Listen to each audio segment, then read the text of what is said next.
morning, dear student. I am Banpal Maurya. Today in class 10, we read about the respiration mechanism in a human being. Respiration mechanism in human being. Human being में किस प्रकार से respiration mechanism होती है, यहाँ पे हम देखेंगे डियर स्टूडेंट। इसमें क्या होता है कि जब ह्यूमन बीइंग्स का जो लंग्स होता है वो एक्ट करता है एक सैक लाइक स्ट्रक्चर की तरह से, तो इसमें क्या होता है कि जब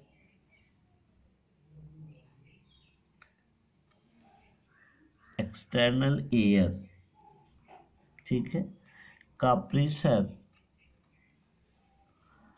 लंग्स के प्रेशर से ज़्यादा होता है तो वे लंग्स में इंटर करती हैं। किस प्रकार से ये होता है तो हम यहाँ पे देख सकते हैं।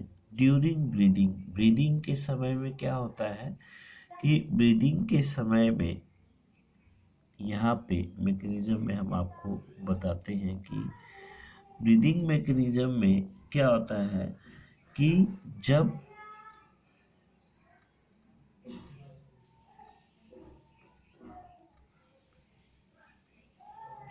वी नो दैट जो ह्यूमन का लंग्स होता है वो 6 बाउंड्री के द्वारा कवर किया जाता है ऐसे,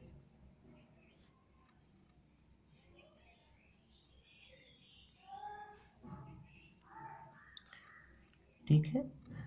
पीछे की तरफ से ये वर्टिब्रल कॉलम से प्रोटेक्ट रहता है, आगे की तरफ ये स्टर्नम बोन से, और दोनों साइड में रिब्स के द्वारा, और नीचे से डायफ्राम के द्वारा। नीचे से किसके द्वारा?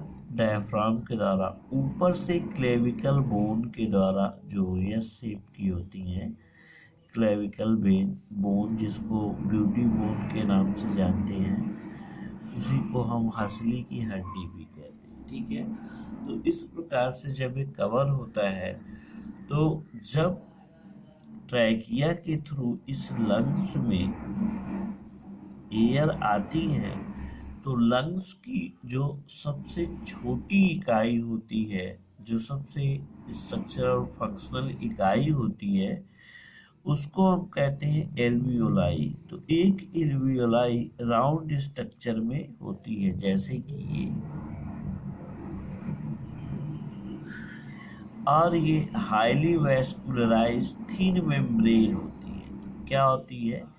हाईली वैस्कुलराइज्ड और ये थिन मेम्ब्रेन होती है। तो आउटसाइड से ब्रीदिंग के थ्रू जो एयर आते हैं, ये एयर आ रही है, ठीक है, और ये डीऑक्सीजनेटेड ब्लड क्या हो रहा है? भेजा जा रहा है एल्वियोलाई में। तो जो डीऑक्सीजनेटेड ब्लड है उसमें CO2, कार्बन डाइऑक्साइड, इसका कंसंट्रेशन ज़्यादा होता है, और जो एयर बाहर से आ रही है उसमें O2 का कंसंट्रेशन क्या होता है? ज़्यादा होता है। O2 का कंसंट्रेशन क्या होता है? ज़्यादा होता है। तो इस कंडीशन में सिंपल डिफ्यूजन की डिफिनीशन के अनुसार यही कहा गया है कि the movement of substance from their higher concentration to lower concentration, ठीक है। तो ये जो ब्लड है इसमें कार्बन डाइऑक्साइड का कंसंट्रेशन अधिक होता है, तो कार्बन डाइऑक्साइड मूव करेगी किधर से? ब्लड से एल्वियोलर सैक में, ठीक है। और ऑक्सीजन का कंसंट्रेशन एल्वियोलर सैक में ज़्यादा है, इसलिए ये ऑक्सीजन क्या करेगी? अपने लो कंसंट्रेशन की तरफ मूव करेगी और ब्लड में चली आएगी ऐसे। तो इस प्रकार से गैसों का एक्सचेंज हो जाता है, इसी को हम कहते हैं गैसियस एक्सचेंज। ठीक है।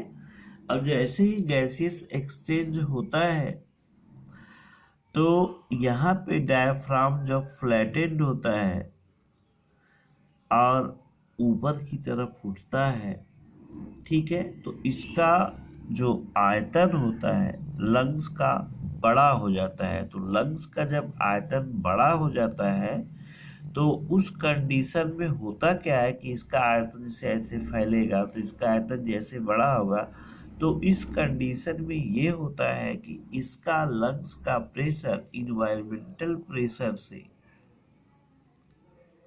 कम हो जाता है, जिसके थ्रू इन्वायरमेंट से एयर इंटर कर जाती है लंग्स में।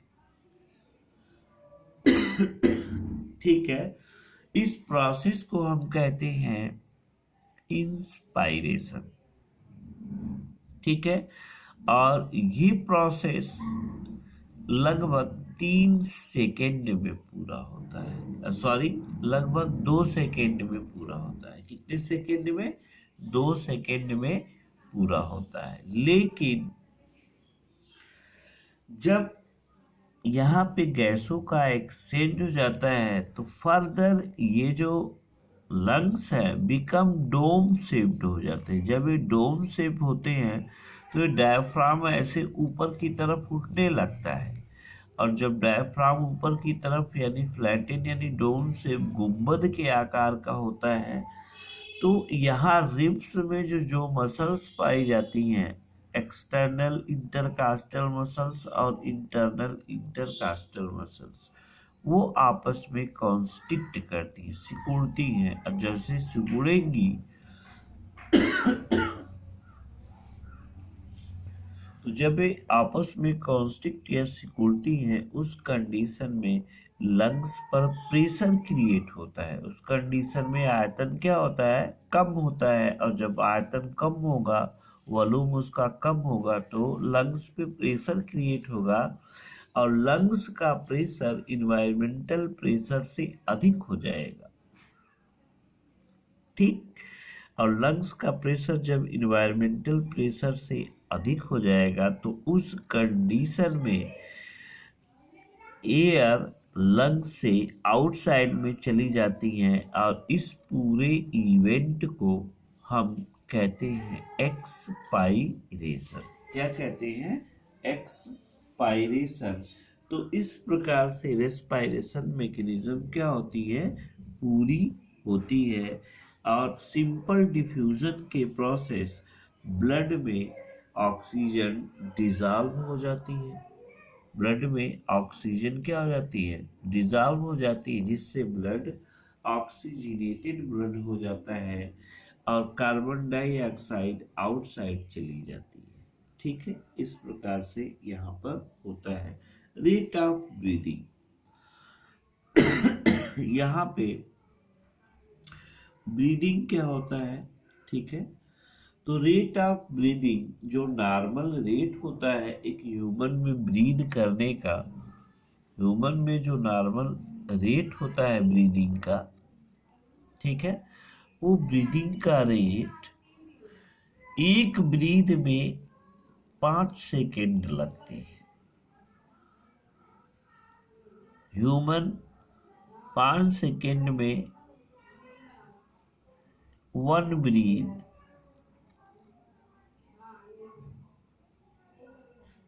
कंप्लीट करता है। ठीक है। जिसमें से 2 सेकेंड इंस्पायरेशन में लगता है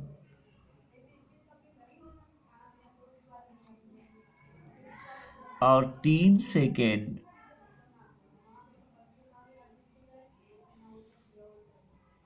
एक्सपायरेशन में लगता है।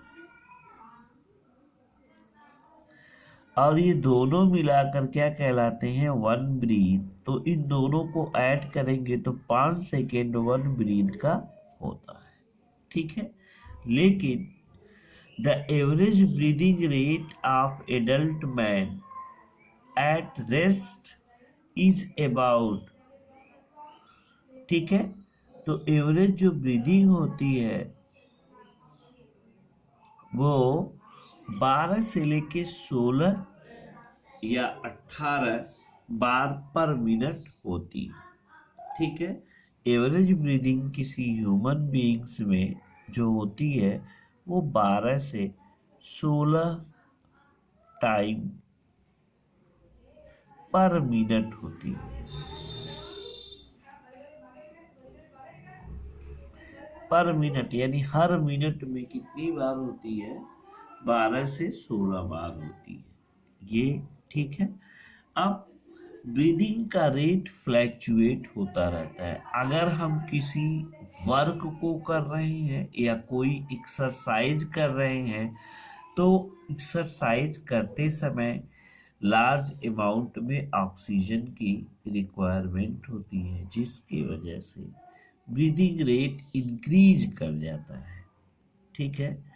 तो during exercise or work period the rate of breathing increase, ठीक है। एक्सरसाइज करते समय या दौड़ते समय या कोई वर्क करते समय ब्रीदिंग रेट क्या होती है, ज़्यादा होती है। ऐसा इसलिए होता है क्योंकि उस समय ऑक्सीजन की रिक्वायरमेंट ज़्यादा होती है, ठीक है। तो ये है ब्रीदिंग। और फिर इसके बाद यहाँ पे जैसे ही फॉर प्रोड्यूसिंग मोर एनर्जी, तो जिसकी वजह से अधिक एनर्जी प्रोड्यूस की जाती है। अब हम यहाँ कह सकते हैं the deficiency of haemoglobin in the blood of person reduce the oxygen carrying capacity, breathing problem से टायर्डनेस, ब्लॉक एनर्जी जो थकान हो जाती है और टायर्डनेस होती है, ठीक है। तो कभी कभी ये ब्रीदिंग रेट क्या कर जाते हैं, फ्लैक्चुएट करते रहते हैं। I hope you understand the mechanism of breathing and respiration. तो डियर स्टूडेंट, ये आपका ब्रीदिंग का जो ह्यूमन में आज लेसन है ये समाप्त होता है। इसके बाद हम आपको पढ़ाएंगे ट्रांसपोर्ट। तो ट्रांसपोर्ट को पढ़ाया जाएगा तो सबसे पहले ट्रांसपोर्ट इन प्लांट और फिर इसके बाद ट्रांसपोर्ट इन एनिमल्स। तो नेक्स्ट वीडियो में इसको हम स्टडी करेंगे। तब तक के लिए धन्यवाद।